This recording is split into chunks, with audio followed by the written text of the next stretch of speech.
So Alyssa and I connected, I don't even know how many years ago, maybe 10 or more in our previous lives through the community in Santa Barbara that we were very involved in. And it's funny because a mutual friend, like we kind of lost touch over the years. And I've been following you online and loved seeing this amazing business that you've created. But a mutual friend of ours, I guess Alyssa was hanging out with her, and Alyssa was sharing some of her story going through divorce. And our mutual friend Nicole was like, "Oh my God, that's the same story as my friend Megan." And Alyssa was like, "I know Megan." And I think maybe you said, I forget which one of us reached out, but we reconnected. We got on the phone, and I just remember looking at my watch and I was like, oh my God, we've been on the phone for like 2 hours and I could talk for another 2 hours. Like it was just like every single thing we were sharing. I felt so seen, so heard. Like we have been through so many similar journeys, even in our marriages with our ex-husbands, like similar dynamics. And Yeah.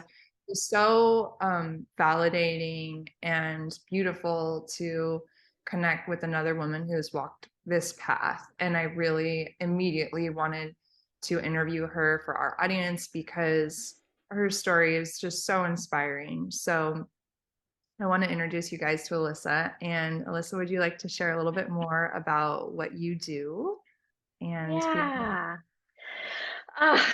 First of all, I felt the same way. It was exactly the same thing after coming out of a kind of super religious background and then, eh, you know, yeah, and then going through so many different things and having walked this largely alone, I will say, with obviously different therapists and different communities and different things like that, but largely it's been really hard for people to relate, especially because I'm pretty young, and so I went through what I went through young, and so it often felt really isolating. Like I would share, and people, instead of, they didn't know what to do with it, and so it would just kind of be like, well, did you try harder, or there just was no framework or nothing that people could, they hadn't walked through it, so it just landed flat. And I that was really hard, often hard, because then I just realized that, in sharing, if and nobody, there was not understanding, or even trying to understand, it made it really hard, and to share and to feel comfortable sharing. So I How felt the old were same you way. when the breakup happened? 30, got married at 24, breakup at 30. And then we had been together since I was 19. So, it was all of my 20s. So what I do, I'm a wardrobe stylist, a celebrity stylist. I run a school. So many things, like a stylist certification called and run through the School of Heart-Centered Styling. But so much of what I do is I call style alchemy, because we walk together and really unleash, kind of, it's a great unleashing of somebody's personal style and who they want to be in the world. And I just use use clothes as that embodiment tool. But and I teach programs and stuff like that, so that's what I do. That's kind of like my do. But also, it's really deeply powerful. I work with, total world changers, and we say that, I say that, have openly said, I work with world changers, and we create icons, truly people who want to be powerful, or who are powerful in the world. And so it's been, hold on, my AirPod just fell out. I work with truly leaders, and it's been so powerful to have this background, because I think it gives you so much understanding and so much compassion. I have, like, a multitude. I just have so much compassion. It's maybe a weakness at this point, because I just have so much compassion for people in any stage of life or whatever they're going through, because you just don't know, and little things can totally rock you and can really, really take you out. So yeah, so that's kind of a little bit of what I do. I love that. And going back to, did you say you were 24 when you first got with your ex. It's such a similar timeline to me. I Married. was 17 when I met Yeah. my ex-husband. We got together when I was like 21. We got married at 26 and divorced at 31. So also like a really young, early relationship. And when you first fell in love and, made this deeper commitment to a life together, what was the dream that you were building? Yeah, it's interesting. So the interesting thing about me and is that I never thought I would get married. I really didn't have a lot of the things that I have read, or it's almost like, oh my gosh, you have this like happy perfect thing. I didn't ever have that. My dad, when I remember saying, "Oh, I'm getting married," my dad was like, "Really?" And because I always said I'm never getting married, I always was the person. This goes into a little bit about who, like maybe more of my life story, but I was always the person that saw. I grew up in a really Christian background or Christian household, and it was very much like the mother to me looked like a slave. Like it was very, I just thought this is absolutely not what I want. I don't really like raising kids. I'm very driven and very smart and have a lot of drive. I love money. I love luxury. And I hate cooking. So all of like what I saw, and I hate cleaning. Like I'm just like not in that. And so I literally saw all of my role models for what marriage or what motherhood was were just things that I hated. And I thought that's clearly not me. So I always thought that my dream was actually to be like a senior or like a CFO or something like that, or CF, like something that was always more my dream than marriage, kids, any of that, which again, that very informative of I mean, I think I took that from my background. And so then when we fell in love and got together, our relationship was just a best friendship and a play. We just had the best time together. It was very lighthearted and very, well, I would say deep, but also very, we just played. We traveled, we backpacked, we hiked, we like did everything, and I really felt like I had a best friend. So I thought, wait, this is great. Why would I and it wasn't even, the thing that's interesting is it wasn't even in my, because I came from such Christian kind of world, it wasn't even in my realm to live together beforehand or to not get married. Like you didn't have to get married or anything like that. So I just, that was the thing. So we got engaged and married within, I think like um 3 months or 4 months. I planned a wedding in 4 months. Oh my And God. yeah, and Wow. so crazy. And mhm, And and so planned a was wedding. this accelerated timeline because of the rules of being in the Christian church? Maybe but honestly, I think we just, for me, it's like you don't even question the things. It just was like, okay, this is great. And we had been dating at that point for, I don't know, 3 or 4 years. So it was kind of like, okay, we already, you know, knew that this is what we wanted. So let's just go for it. And but I remember like sitting at the wedding and after the wedding and feeling really, really empty because it wasn't what I wanted. I looked at it and thought, wait, we had this great wedding. There's 240 something people there, which is crazy. And it felt so like there was a lack of connection, of deep connection. And I was really sad about that. I really felt sad that and interestingly, the like fast forward to 6 months when we got our wedding pictures back, the photographer had lost all of the pictures of me, which What? was, yeah, Like, yeah, you Wow. mean the portraits, like the bride yes, portraits? yes, like Wow. every picture of me was gone. That gave me Wow. And chills. Creepy. yeah, yeah. And so we had to actually say, hey, there's half of the pictures are missing. And but again, it's almost, those little like funny things that was huge at the time. I just thought, what is happening? And now I look back and I just almost think that's very, it feels accurate. like, and thankfully they had a second shooter, and so they were able to recover the pictures, but they didn't even edit them. They handed them to us in raw. Like the pictures of me are just raw, not even edited, which again it just, I mean, it's so crazy. I can't even think about having a wedding now and not having pictures, or not having, and not really, really being like, these are the most important things. And yet that's exactly what happened. So might be indicative of what's kind of happening. So yeah, so got married super young, and started living life. And I would say, again, there wasn't any for me, it was never an idea that, oh, this is going to be like some perfect happy fairy tale. I didn't really have that thought. I've never identified as kind of like princess or like anything like that. I really identified much more of, okay, great, I'm going to like fucking kill it in life and business, and here we go, and you are a great partner for that. Which, or not really, just we have fun, so this is the next thing.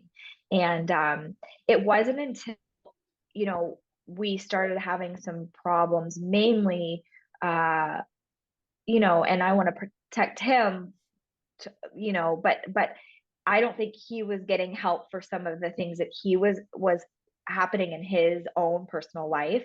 And because of how I was raised, I just was like, okay, great. Well, I'll do more. I'll take on more. I'll take on more. And I just essentially took on more until I completely broke and completely lost it. And by the end, I was working full time, doing all the cooking, all the cleaning, all of like basically anything. We had rental properties. So was managing all the rental properties, and my ex-husband's health. So I was doing everything and was completely burnt out. So, and I didn't even realize, like, this is how sad it is, that I didn't even realize that that wasn't what I was supposed to do. Such a big departure from your dream growing up of I want to be independent, I hate cooking, I hate cleaning, I want to Yeah. make money and be living in luxury. How did you end up there? I have no idea. No, I think, how did I end up there? I don't know. I think it's like little by little. It happens where you are, for me at least, it's like, okay, you're not doing well, so okay, I'll take on this. You're not, you can't do that, so I'll take on that. Instead of saying, this is what I can do, and that's you. Like, you have to take care of yourself and be responsible for your own health, happiness, and I think also it comes back to love too. I think for me, there's like these two schools of thought, right? It feels like, oh my gosh, have boundaries, that's not self-love or whatever. And I think actually in marriages or in partnerships, there are times when you're giving more, or that's just the natural flow of life. And so for me, in a season of that, well, actually before, so he had this is like, he had a mental breakdown. And so before mental breakdown, I would say even before that, he was not taking care of himself. And so, you know and then after it, like after the mental breakdown, and I was really taking care of everything, that I don't regret that at all. If your partner is sick and you love them, then you will you want to help them, you want to love them, and you want to help them.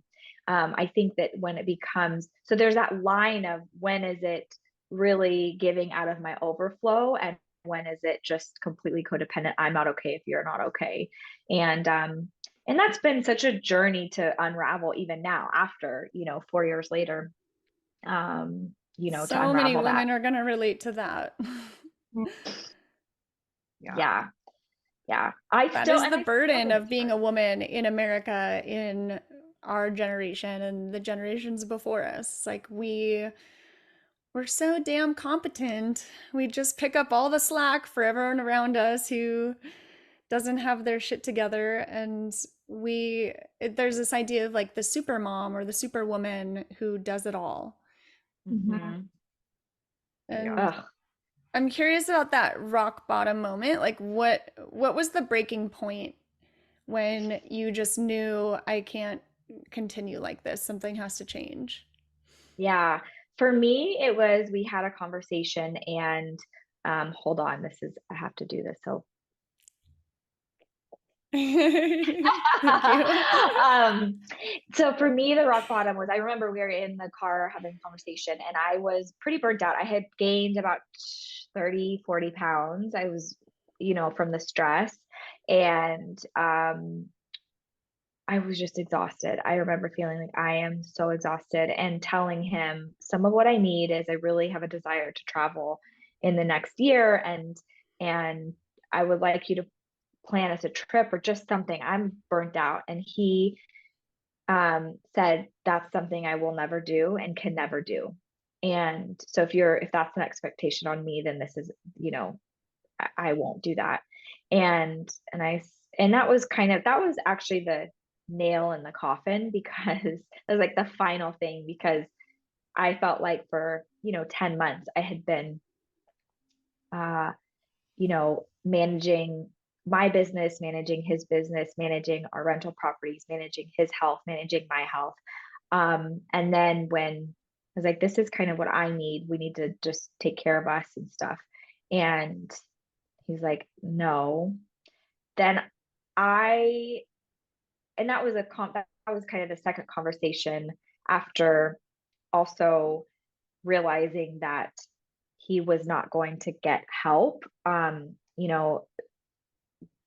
get help in other ways and for himself. And I realized, wait a minute, I've been for 10 months, I've been helping everything, and you actually have to help yourself. And I can't do it all. And when he kind of said, like, your desire, that's like way too much, and then was like, I'm not going to get support for myself, that's when that was then I was okay to step back. It was really hard, actually. That was a really, really, really tough thing because essentially when you've been holding, for me at least, I'd been holding all these pieces.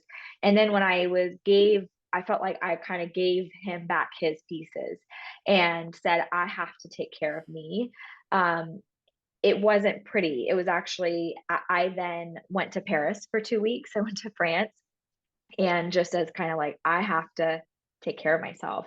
And when I came back, instead of, I'm so glad that you did that for yourself, like, you deserve it, because my gosh, I know how hard this is. It was, I got yelled at. I was like screamed at for spending all this money, and it's like I was the only one making money for the last, but it just, instead of that, it was just met with so much um, anger. And that's when I just started to think, I'm not going to do this. This does not feel good to me anymore.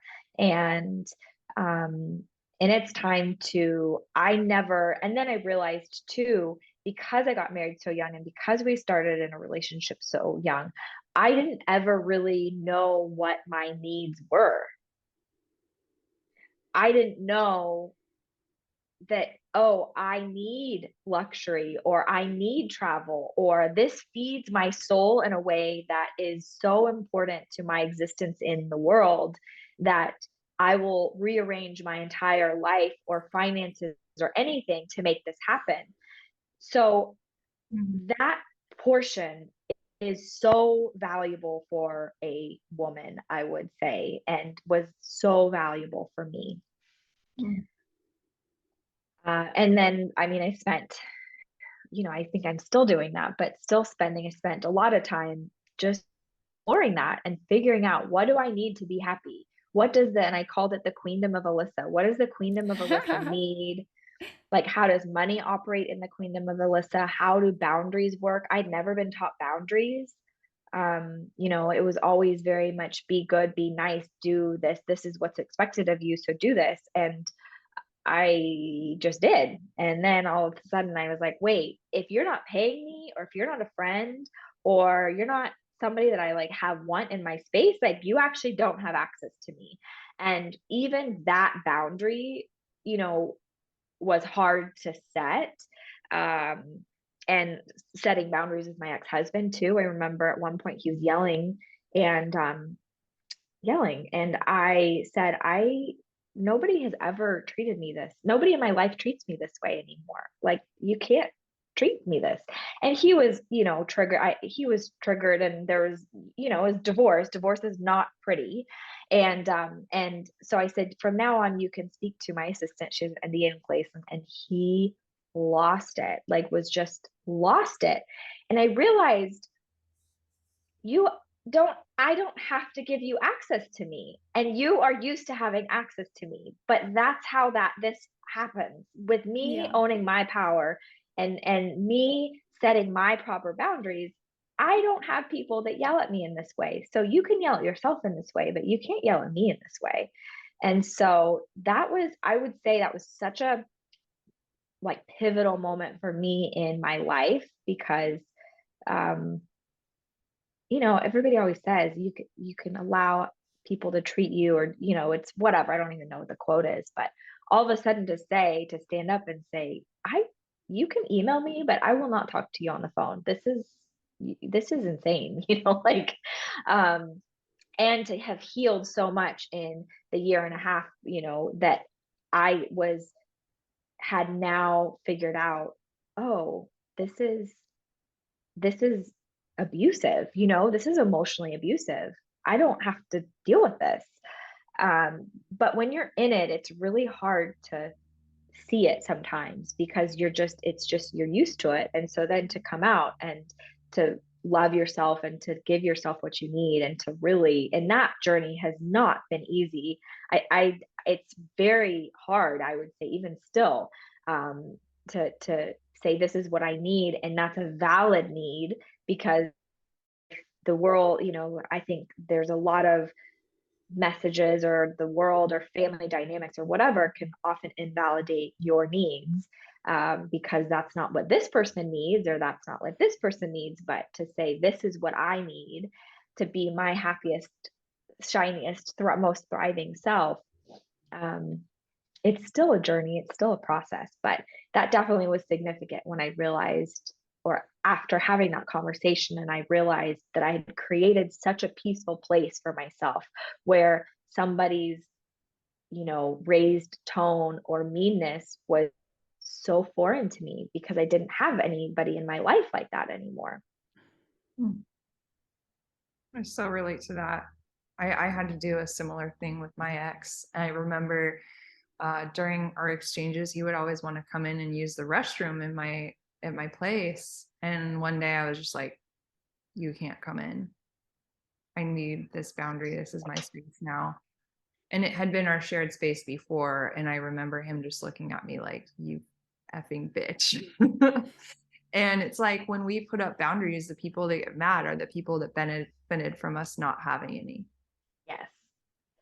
And you have to be so courageous. You have to be so certain of, like you said, your needs, to be able to assert those, knowing it's going to elicit a possibly violent reaction from someone that's especially not, like, emotionally regulated. You don't know what you're about to get yourself into, but it's just like taking that stronghold and being like, I'm ready, I'm prepared to deal with whatever your reaction is, but, like, I'm not sacrificing my sovereignty. Like, this is me, this is what I need, these are my boundaries. And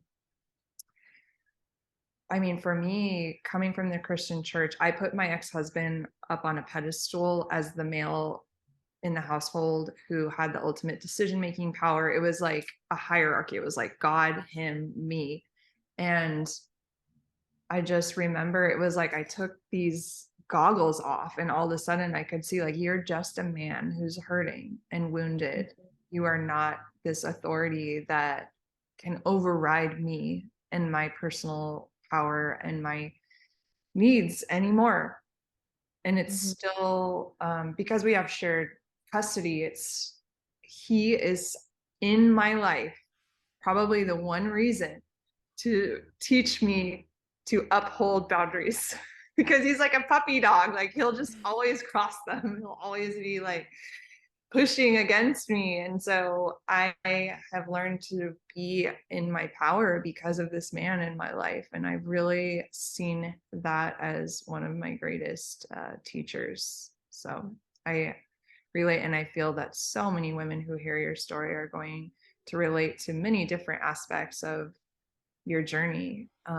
Because this isn't even just a problem with like women who, you know, are in abusive marriage. This is a problem across the board. This is a collective wound for women, being disconnected from ourselves. Like, what do I need? What do I want? And that's really coming back to our intuition as women.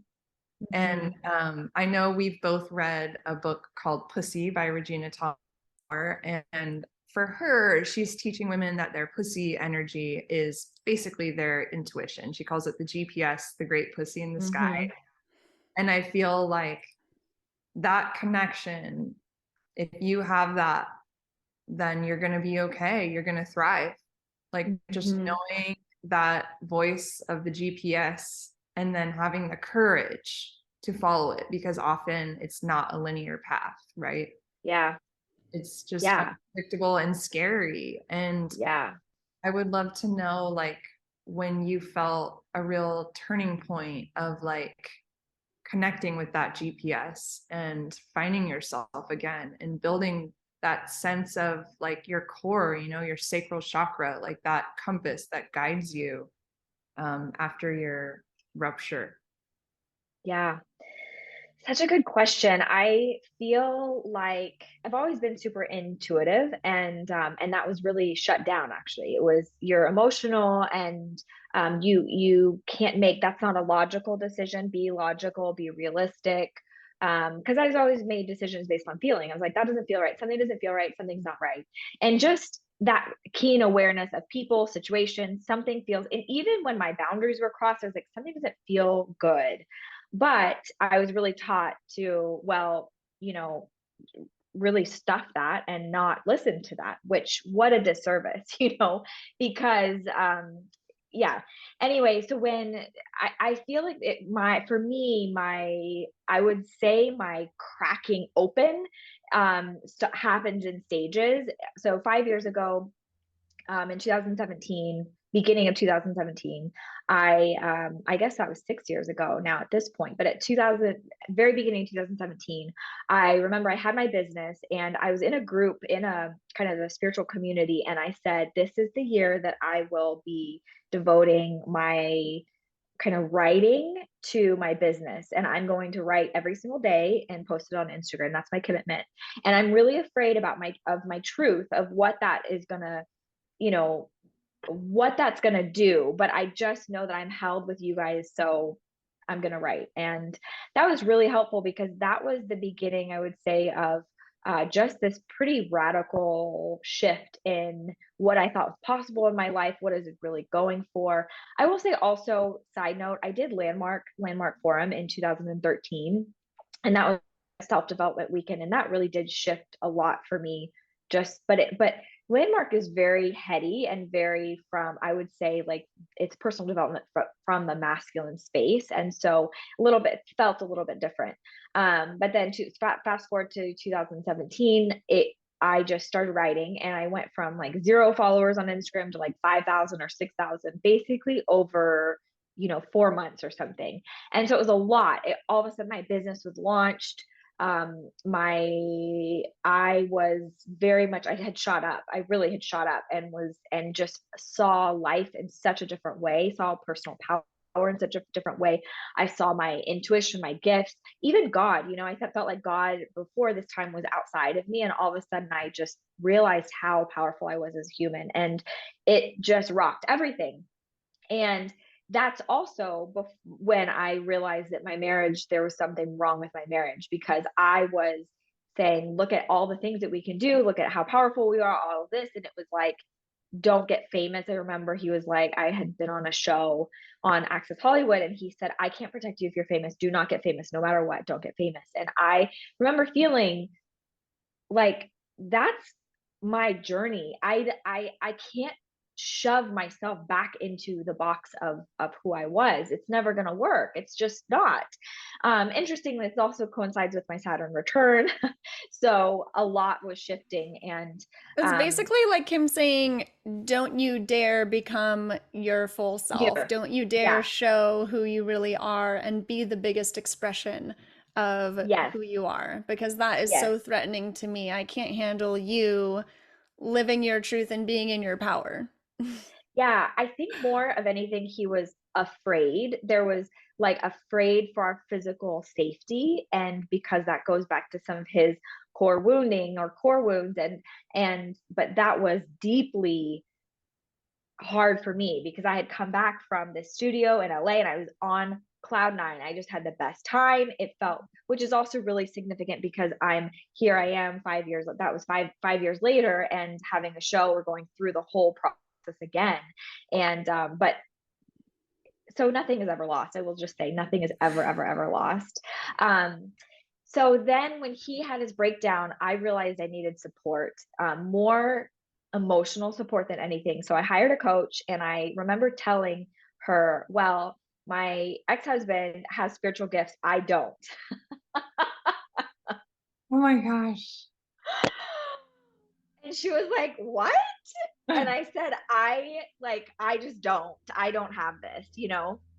And she said, okay. And she, bless her, because she just said, okay, and didn't like, whatever.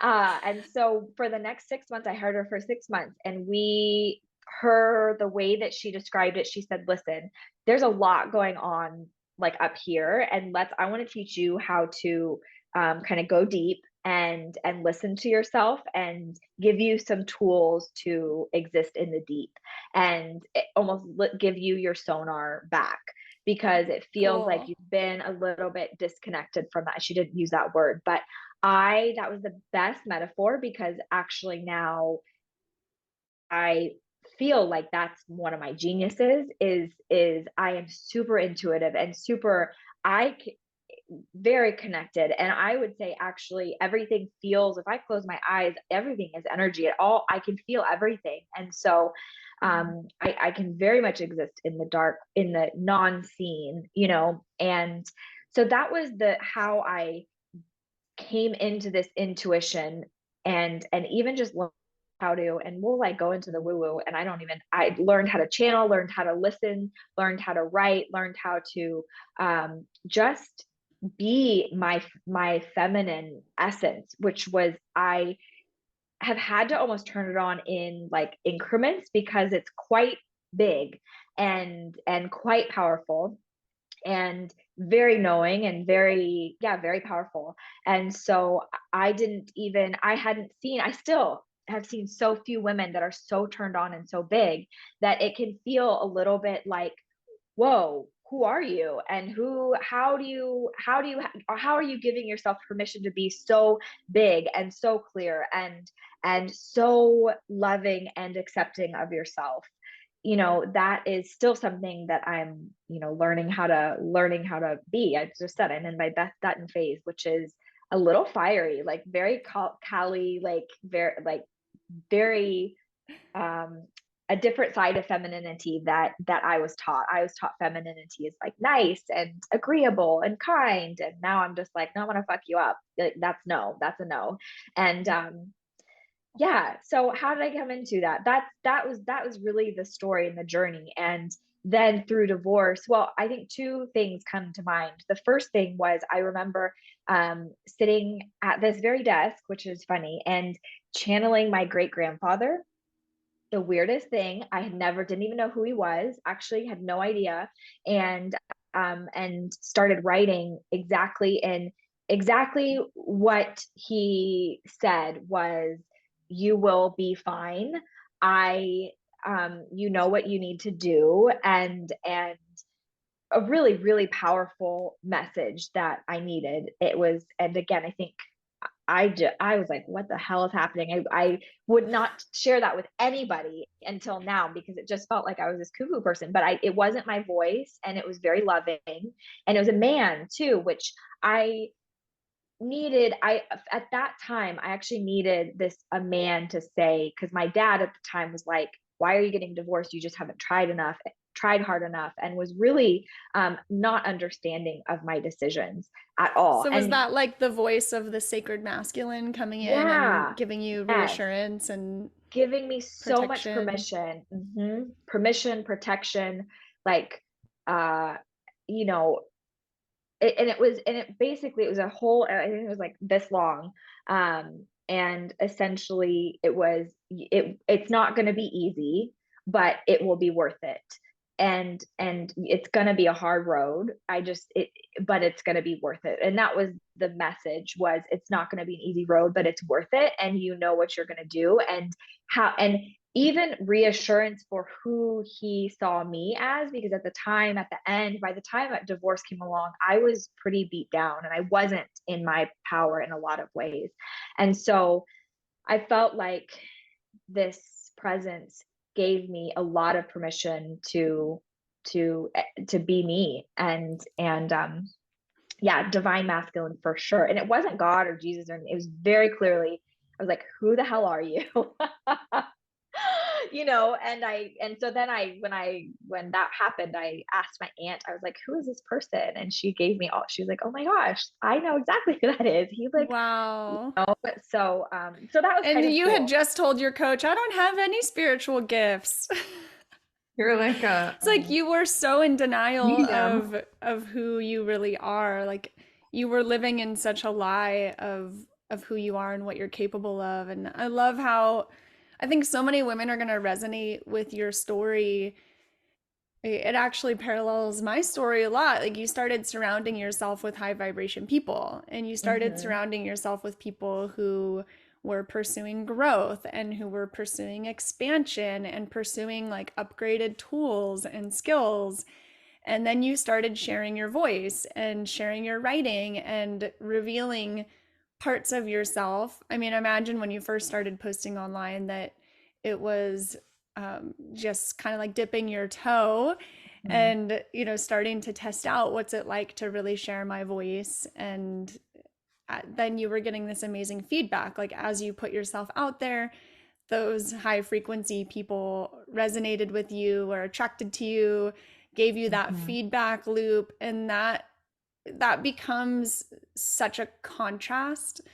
Like when we are out in the world having these amazing interactions and having it mirrored back to us, like, oh, you're amazing, like I'm resonating with what you're saying, I'm vibing with you, your voice matters to me, your voice impacts me. And you know your gifts start coming out and you start seeing how it affects other people. And then for me, I would go home like for me it was my coach training, and I would go home and the environment with my ex-husband was just such a stark contrast. It was like black and white. It was like having that experience out in the world made me realize when I was home, oh my God, this does not feel good. This vibration is just so low and so dense and so negative. And out here, I'm being built up and encouraged. And here, I'm being cut down and criticized. And that, that like dissonance just Mm-hmm. made it really clear pretty quickly that I I had to change my home environment and, you know, just get that energy out of my life. So Mm-hmm. I resonate so much with what you're saying, and I love how your creativity and you using your voice was such a big impetus. That was like the beginning of the revolution. But the rebellion, I'm not going to take this shit anymore. This is not who I am. This is Mm-hmm. not the life I want. And Mm-hmm. it can sometimes just be something so simple like I'm going to post on Instagram. It can be one little baby step that starts this snowball into really reclaiming your life and reclaiming your power. Yeah, totally. Absolutely. And it's like one thing at a time. Exactly. It's just a little thing. And at the time, that was what I had. I had my job, I had a job, and then I had, that one little sacred space of this writing. And you're totally right. And then that, a year of doing that, and then all of a sudden it really, you know, blew up a lot. And I think it's interesting too. I like look back, and because the divorce was so hard, just really, and it's now I feel like I kind of like there's the I was like on this like trajectory, and then divorce happened and I just fell way back down, and I had to do this little loop of healing, pain, like just so much, like financial. I mean, losing everything. Talk about senior VP by 30. I really had, you know, that was all I had built a significant wealth by 30, and then all of a sudden to, you know, be all in debt, no retirement. All of my properties were like we sold, or just everything, and starting over and feeling really defeated. And now it's interesting because now 5 years later, it's like this loop happened and I'm right back to where I was, except that I have an immeasurable amount of space, internal capacity to hold the next thing, which is I would say way bigger, more people, and insane. That I was excited five Your years next ago thing with about work, you mean? with work and relationship and business, anything. And so, I remember 5 years ago being on Access Hollywood and it was the best thing. And now 5 years later, we're in talks with a styling show that's just me. I could never have held that 5 years ago. Never, never, never. Not even in talks. It's happening. Like it's happening in the next 2 months. So I could never have Wow. held that. So it's really like talk about and it's talk about the from pain, or from like complete shattering to breakthrough. So I could never have held what I'm holding right now and been in the meetings or anything without this core of strength that I have developed out of one of the hardest things of my entire life. Ugh, And that's amazing. yeah, and I think I knew that intuitively too. I knew that I would be capped, and it was kind of like, okay, how and this, I think some women come to this, and I don't have any, like I said, so much compassion, because it's not easy. Nothing is easy, but I think you get to a certain point and you're like, I can't grow. Like I need you to grow with me, or I need to grow by myself. Like Yeah. you always get to that place. And if your partner is not in a growth state, then you will always be, I believe that it will limit your own growth. And I think some women make the decision in this lifetime. And again, I really understand this, to say, I like my life right now and I might be able to grow more, but this is what I want. And they decide that this is kind of a level that they want. I so I know I have a lot of compassion. It's not easy to say, to uproot and to shake your entire life up so that you have the space and freedom to grow and to be the person that you believe that you can see yourself being. Yeah. And it's like, I envision like you were in this container that was just so big, right? Like the container of you and your partner, and you were allowed to reach the edges of that container. And when you started the relationship, you still had tons of room left to get there. But you quickly started hitting those edges, and you're like, oh, I'm uncomfortable. This doesn't feel good. And this sucks. And I want more. And it takes so much courage when that moment of realization happens. I think we know it subconsciously, but we don't want to admit Mhm. it. It's like, oh, okay, if I want to go past this container, if I want to grow past these edges, then the relationship is going to have to end, or potentially the relationship will change or be lost.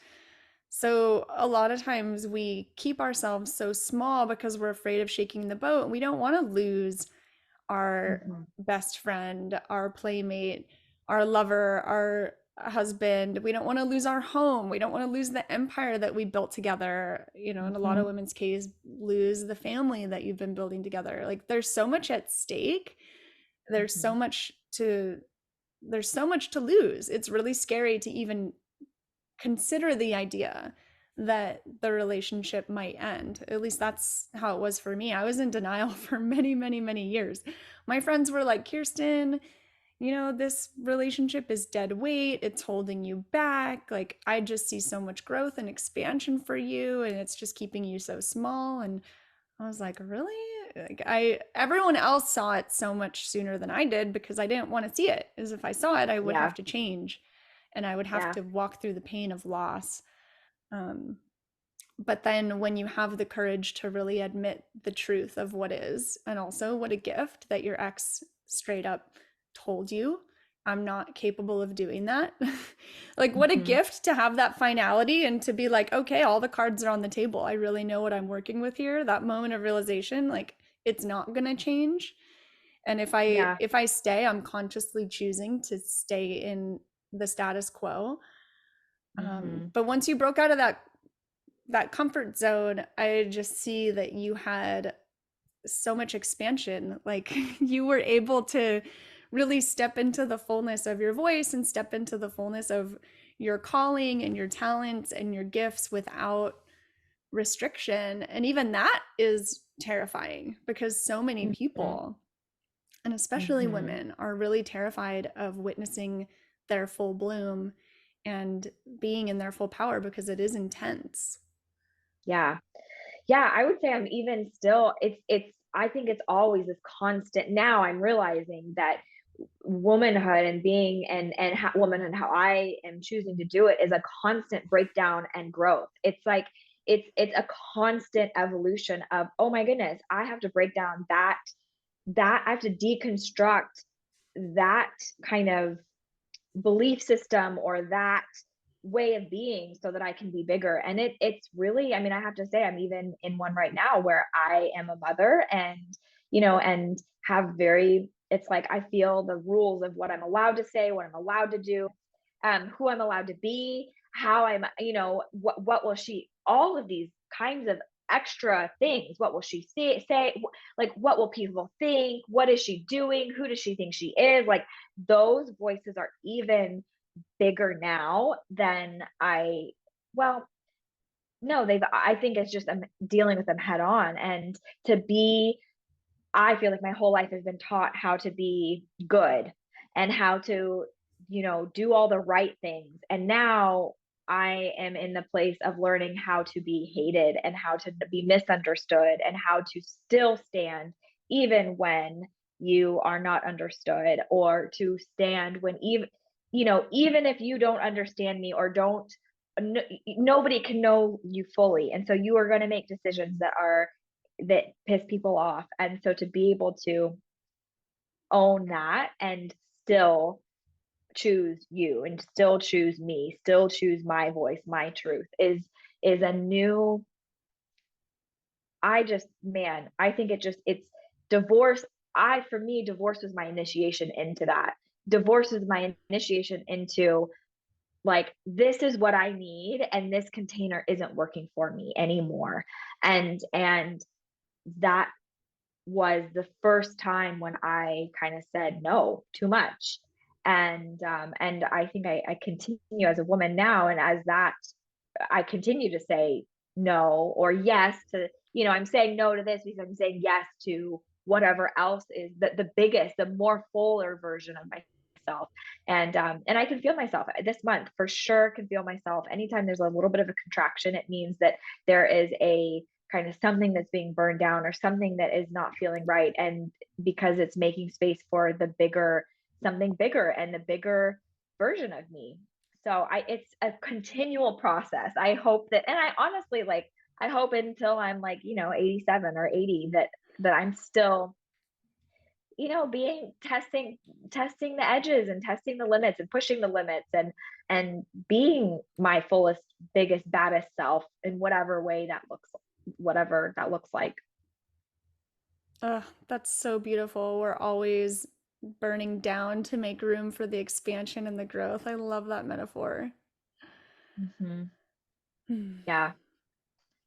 As women, we have a monthly cycle of death and rebirth as we bleed, because the shedding is a death and we're making room for the new. And like you said, this is a lifelong process. And so the wisdom comes from fully surrendering to the death portal Hmm. and the unknown, the letting go, the shedding. Um, and you can fully surrender when you trust what's on the other side of that is the new life, the growth, the springtime, the rebirth. Just because once you've been through it enough times, like divorce is a pretty big death and rebirth. So if you've got that under your belt when you're only 30 years old, you can take those deaths and trust the process. Really. Yeah. Yeah. 100%. That's one of the biggest gifts of divorce, I think, is it gives you this deep trust in the process of death and rebirth. Yeah. Yeah, divorce, it's interesting because now that divorce gave me so many gifts, you know? Divorce gave me the ability to feel so much. You know, I didn't hold anything back. When I needed to scream, this is the benefit. I remember right before we got divorced, I bought my dream car. And I am so thankful that I did that because I still have it. And I would get into like my What car luxury. is it?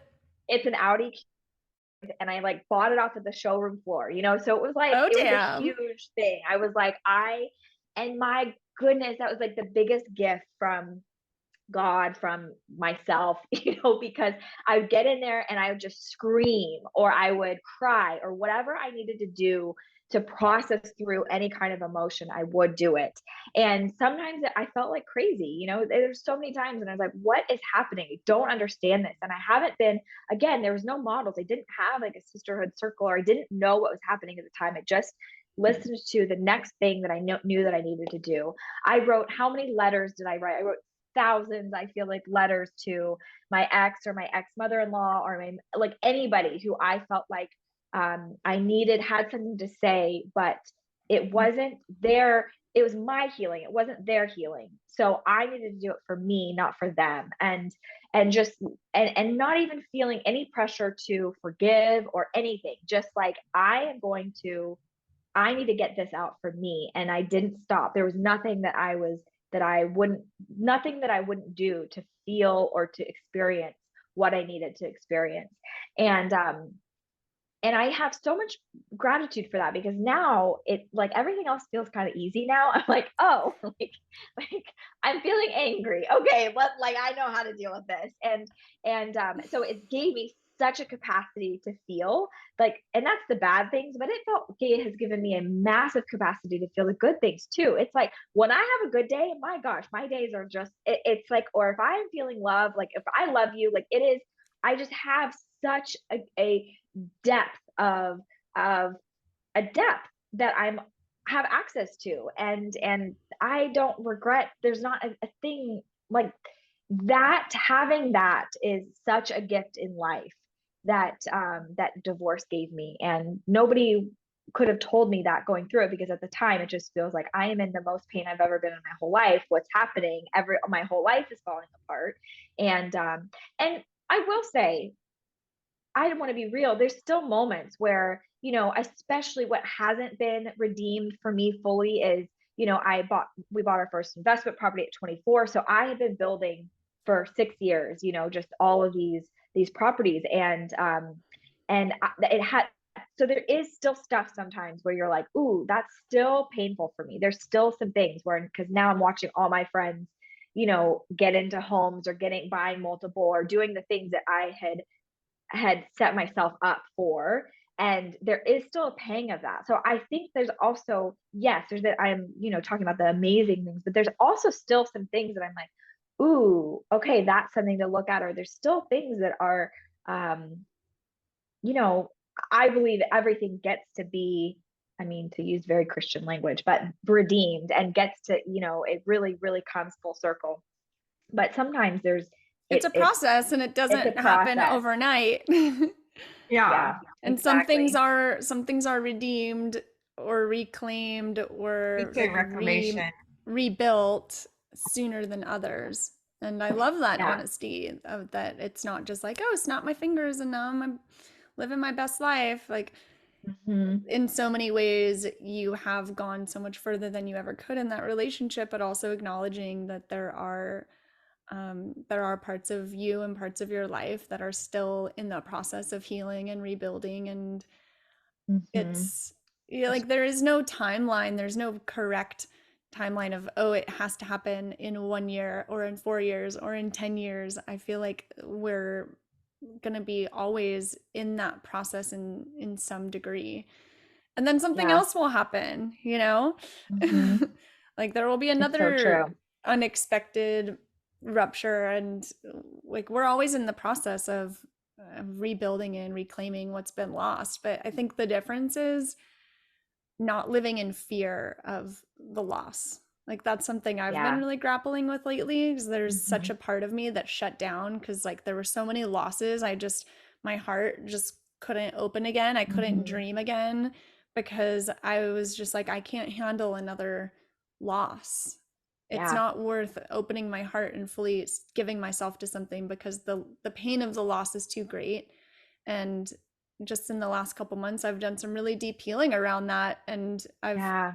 I've come to the I've arrived to the place in me where I'm like, "Oh, I know that I can weather those losses no matter what, and it is worth it to keep going, to keep dreaming, to keep building." So that's Hmm. life. Hmm. Yeah, I saw a Instagram post on grief, and it was an artist, and she drew this black circle, and that represented her grief. And she was like, grief doesn't go away, but what happens is we create new experiences around that grief. And she kept drawing different lines of color around the black circle until the lines of color that looked like a rainbow were like bigger than the circle. And but the Yeah. circle was still a part of her. And she was saying basically like we integrate the grief. It's a part of us, but we build our life experience around that, and we create a beautiful, rich life that, Hmm. it surpasses that black circle. It's bigger than the black circle, but that takes Yeah. time. It Yeah. takes time. And for me, like, I share kids with my ex, so I could never just boop erase him out of my life. I wanted to so bad. I wanted to just be like, okay, that was a blip on the radar. I'm just going to be like, beep, that didn't happen. You don't exist. But because he's interacting with me on almost a daily basis, like I had to integrate the divorce, everything in my life and be like, this is my story. This made me who I am. And see I have clarity over like the reason, like what I said to you earlier was like, for me, he teaches me what my boundary is. And I feel like for you, there is um, a reason why you suffered that loss too. And I fully believe like you're obviously going to on the path to rebuild that and have these properties again in the future. But um, I see a purpose in this process that you're in. It's like Hmm. shaping you, it's molding you, it's building such deep character. It's like you are going to enjoy your properties so much deeper because you know what it's like to have them taken away. It's like you're not Yeah. going to take anything for granted. It's really And this time no one is going to be able to take them away ever. I know. I yeah. know. I know. Well, I think it does. I mean, I think you get wiser. There's things that you just get wiser to as well, and not like a bad thing. I mean, yeah, yes. I think for me, going through divorce, okay, these AirPods, I have to like, where did I figure this out? I think I needed like different Size what's the maybe. different size, yeah. Um, so I think for me, going through the divorce, I had to say, like, I am a human, like, this is going to get into, well, no, I am a human and I am a creator of my entire experience. And so, and to be able to be like, I am the source of it, and to know that all of these things I have created, I can create again. It might take time, but I can create them how I want to create them again. And that's to me like the best gift. That's the best gift, and I like want to tell every single person that, because it can feel like, oh my gosh, how is this, like I'm losing everything. And I remember feeling like that, and then now I look around and I'm like, okay, well, 4 years later, I'm in the same home that I like created. We like lived for like a month, and because I found this, and it's so funny because I'm like, I love this house. This is like my like sacred place. And so 4 years later, I'm back here. I have a business that's like quadrupled what it was. I've recreated everything, it's like there's nothing, but it feels so much different and better. Like the physical is recreated, but more than anything, the internal feels good. I'm honored in it. Oh, And so I think I remember being like, when I was letting go of properties and stuff, being like, okay, I'm letting them go because that is not that's not my worth. That's not who I am. Like, that is not a perfect, how do I like say this? That's not it's distorted. There's distortion in that. It's kind of what I want, but not 100%, because it was sticky how the finances were done. Some of it was sticky to me. Like, it wasn't, I'm like, so for all of you astrology nerds, I have 5 planets in Capricorn in my second house, which basically means like I want everything to be like very like clean, clear, organized, like very like, you do this, I do this. This is like almost, it's a little bit obnoxious, I can say. Like, I just want everything out in the open. And I think sometimes when if that's not the case, and I'm going to recreate it how I want it to be. And so now, again, this is like, now 5 years later, 4 years later, I know exactly how I want to be in financial partnership with anybody. It's very hell clear, yeah. very like, this is what it is. And to me, that was, and I've also had to be like, well, that's not very feminine. And I'm like, fuck it. I don't know how, that's who I am. So I feel like it is. But again, I was taught that feminine is like very like, like perfect and have your apron. And I just like, I, but I'm not. And so I, it's, that's what I think the divorce, and still now looking back, I'm like, that's what it gave me. If there's some distortion in your reality, and to be able to like say, no, I'm the source of it and I'm going to recreate it on my terms and in a way that feels really good to me, is a gift, such a gift. And we are so powerful. I just, look around my life and I think, oh my gosh, this is insane that 4 years later I've recreated it, but it feels way different and way better.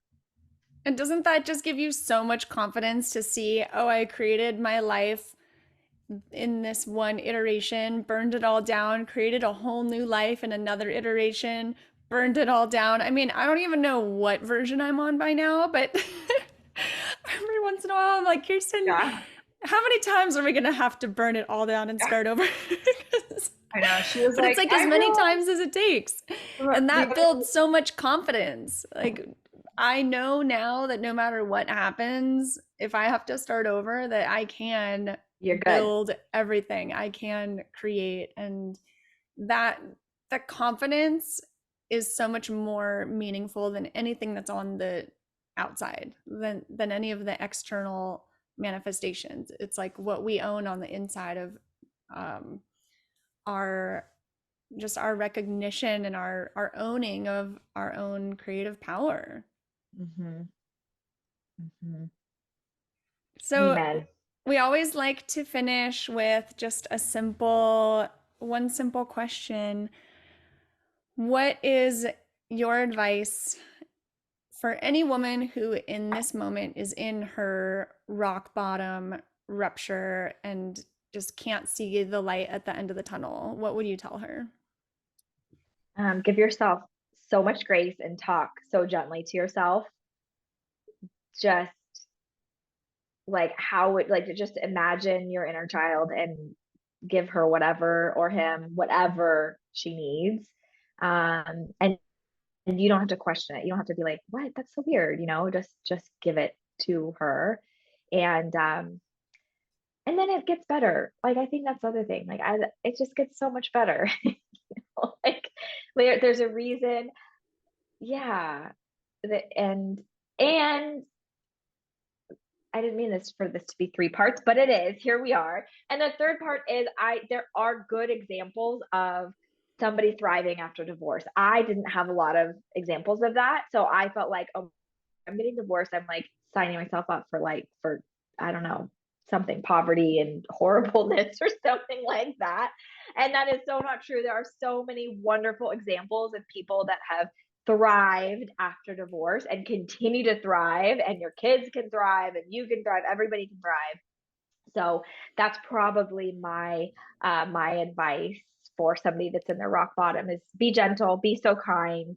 It gets better, and there's really good examples, and find those good examples, because those expanders for you, so that you can almost attach your mind on those, that there are people that are thriving. Ah, I love that so much. That's a beautiful little package to just to carry in our hearts. Well, thank you so much for sharing your Wow. story and sharing your open heart. It's been such a gift to share this space with you and to witness you. And I just feel so inspired by your energy and your story. I'm like, all right, let's go out and be a fucking badass. I'm ready. And Good. where can people find you if they want to get in touch with you? You know what? Instagram is probably the best right now. We're going through a website rebrand, or a rebrand for my website. So everything is Instagram is where it's at right now. And my handle is Elissa M, like Marie Williams. And that's the best place to find me. You can access the school there, access styling, access. I also have a podcast called Body Abundance. So that's the hub for all things Elissa. And yeah, and I'm really tempted. I have to say, this is, I am tempted to write a book about my journey too, because, and maybe we can, make it fiction or something, but because I think there's something beautiful about young love and honoring what was. I think in divorce, it's really easy to say that was horrible, done, I hate you, or something like that. And I think it's way more powerful to say, great shared experience together, and this was wonderful, and there's a lot of safety for growth, and there's a lot of good, and we've grown in a different way. And to not have that be this, like, I hate you, and just because now, after healing, I really have so much love for my ex-husband, like so much. I have so much love, so much compassion. And I don't have there's no resentment or no, and I just want him to be so wonderful and happy. And so, and really, I have so many good memories from our existence and our time together, and so many gifts that our relationship gave us. So I remember that's where I wanted to be in the beginning, and it took a lot of years to get there. And now I really have so much compassion, and, I love my life. So it's good. Love that. So find Yeah. Elissa on Instagram. Look out for Mhm. her new TV show, which I can't wait to watch, Oh my and gosh. a forthcoming book. Yeah. Yeah. So good. Thank you guys so much for having me. It's been Thank you. wonderful. It was an honor. Just love talking to you so much. I feel like it goes by so fast. I know. How is that, an hour? Oh my gosh, an hour and a half. Anyway, well, you guys are so Thank wonderful. Thank you. you. Thank you. Thank you.